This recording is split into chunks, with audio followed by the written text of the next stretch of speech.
nós sabemos que na arte existem várias linguagens artísticas, né? Você pode se expressar através de um vídeo, você pode expressar através de uma pintura, de um desenho, de uma música, de uma instalação, de um grafite. E aí nós temos a foto da Juliette, né? A campeã aí do Big Brother, esse fenômeno, né, das mídias tecnológicas, e do outro lado nós temos uma outra imagem com uma linguagem artística. E aí eu desafio vocês me dizer qual é essa linguagem artística aí que está sendo retratada. É considerado uma arte visual, porque tudo aquilo que a gente vê, trabalha com imagem, é considerado arte visual. Tinha gente que falou tatuagem. Isso aí, galera, é uma tatuagem. Então vamos lá, o grupo 1, tatuagem, ponto para o grupo 1, tá? Grupo 2. A gente pode dizer que isso é o quê? É um vídeo, é uma fotografia, é o quê? É uma animação? Ah, garotinha, muito bem. É uma animação. Aí, Gabi, ponto para o grupo 2, então, hein? 1 a 1. Outra linguagem artística muito utilizada nos nossos, né? Nos nossos entornos aqui da escola, do nosso bairro. Isso daí é E aí? muito fácil. Falaram no chat. Mas quem tá Responderam grafite, Maria Vitória Oliveira, que é do grupo 1. Tá certo, Dani? Isso, grafite. Ali nós temos a combinação, né? Da campeã.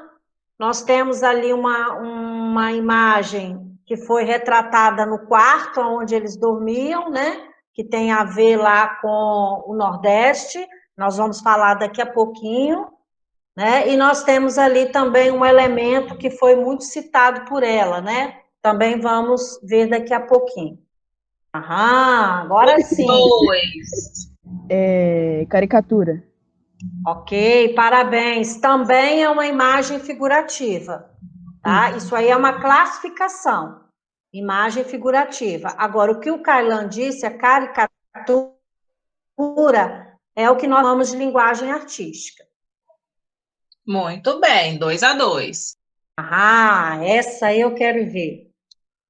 Presta bem atenção, hein? Que linguagem artística está retratada nessa imagem. O que esse artista fez?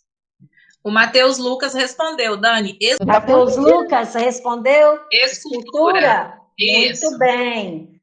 O artista aí, né, utilizou uma fruta, a melancia, e esculpiu a imagem da Juliette. Olha que coisa mais detalhada, mais bem feita, né? O cara verdadeiramente é um artista. Agora falei. A escultura, ela tem a tridimensionalidade, né?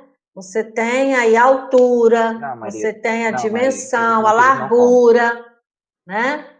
Então, não tem como errar. Quando se fala de escultura, é algo palpável. Então, mais um ponto para o grupo 1. Vamos agora para o grupo 2.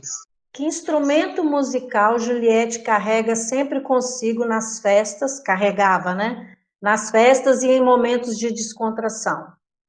É triângulo. Tá. Muito bem, é um triângulo, é um instrumento musical, tá? E ele é muito usado nas músicas nordestinas, né? Ele tem uma sonoridade específica e ele faz toda a diferença. É um elemento também muito identitário, né? Da cultura nordestina. Próximo para o grupo 1 agora, tá? Olha lá. Aqui ela está com uma roupa característica, né? Lá do Nordeste, que é em homenagem a Maria Bonita, que foi uma mulher, né, assim, muito forte na história do Nordeste. Depois a gente pode falar um pouquinho sobre isso.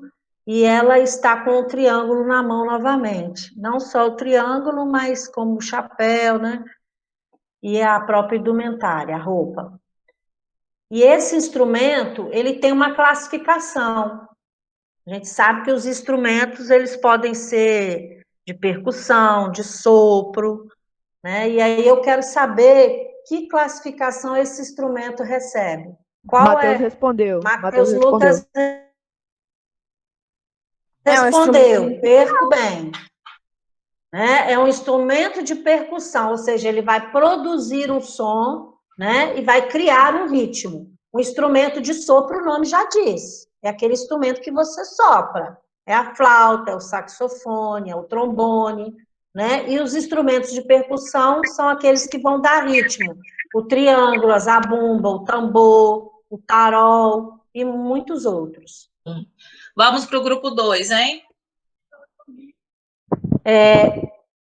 A artista, ela compôs uma imagem da Juliette usando a palavra Juliette.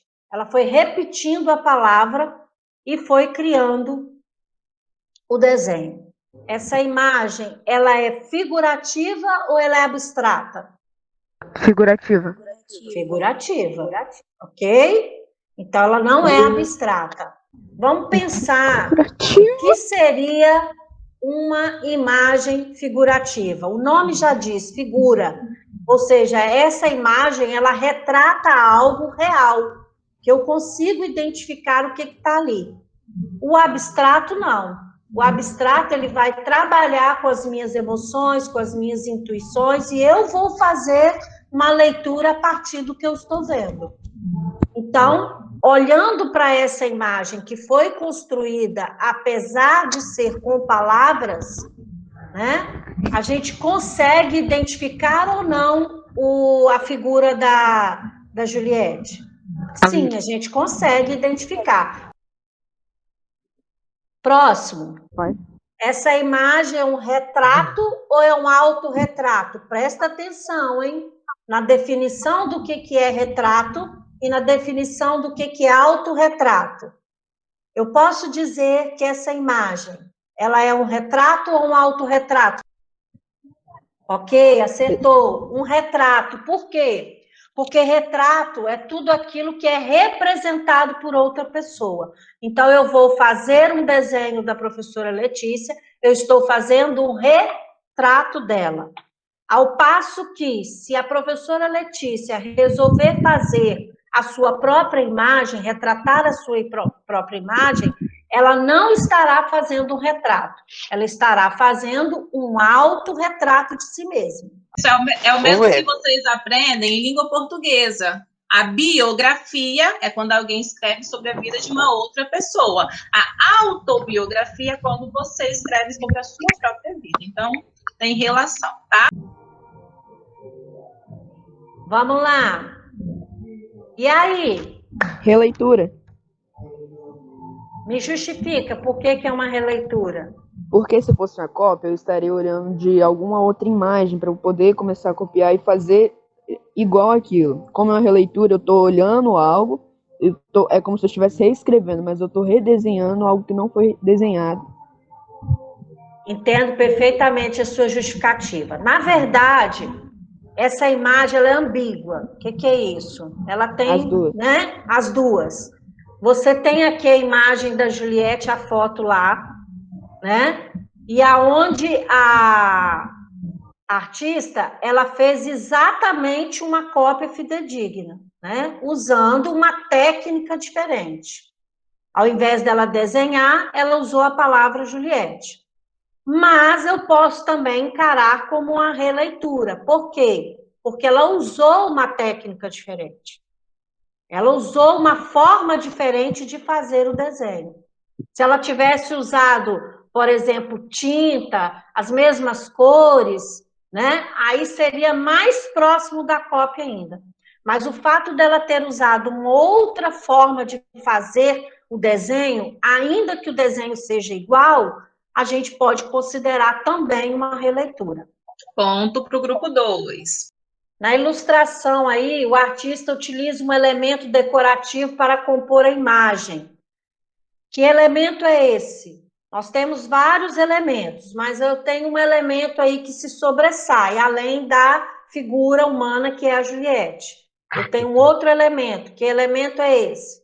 Matheus Lucas respondeu. É um Caraca, cacto. esse Matheus Lucas tá sem freio. Eu falei tá sem primeiro, mas freio. beleza, né?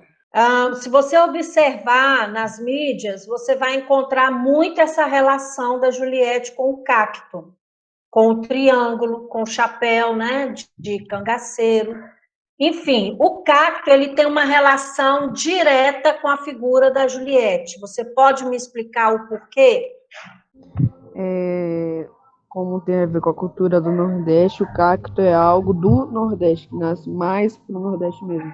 Em outro lugar do mundo, mas é algo que marca o Nordeste. A vegetação do Nordeste, né, Kailan? Isso. Por ser uma vegetação de caatinga, de cerrado, então nós temos a presença do cacto, né? Que é um elemento muito comum na vegetação nordestina, e ele é um elemento de resistência ao calor, né?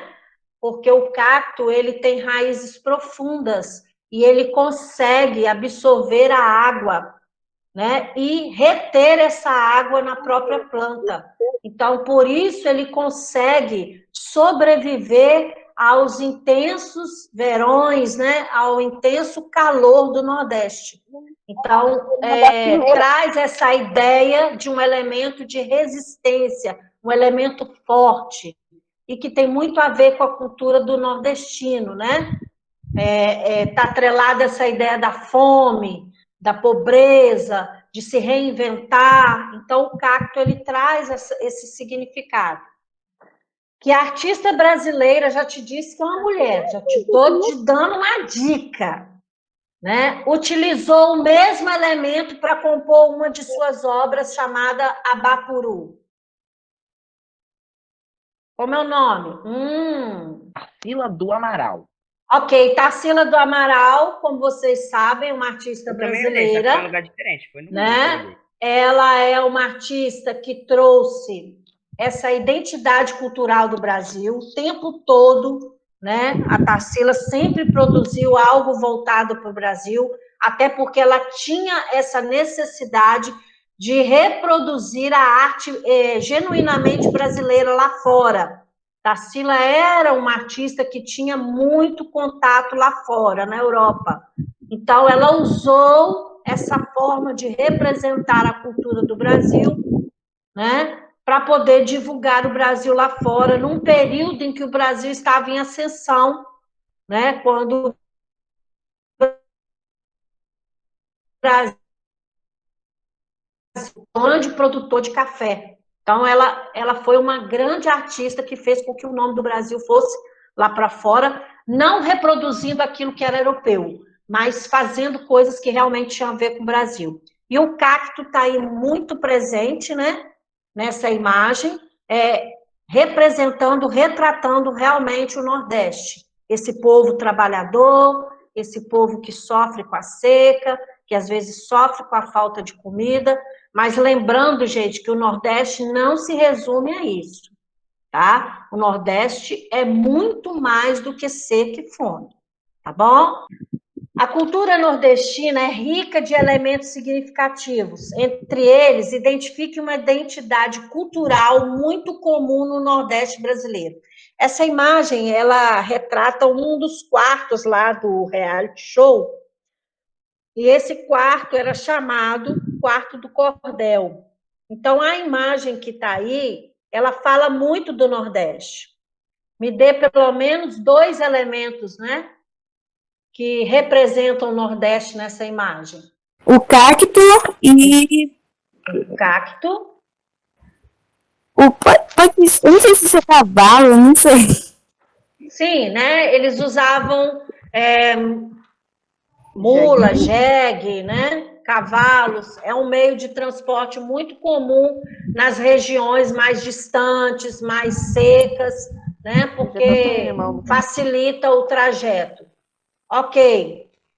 O quarto do cordel, nós vamos ver mais para frente um pouquinho, tem muito a ver com a literatura e com a arte também. E é uma identidade cultural significativa do Nordeste. Ela existe em outros lugares do Brasil, mas ela começou, se iniciou lá no Nordeste, né? E nós vamos ver depois, mais para frente, um pouquinho sobre isso.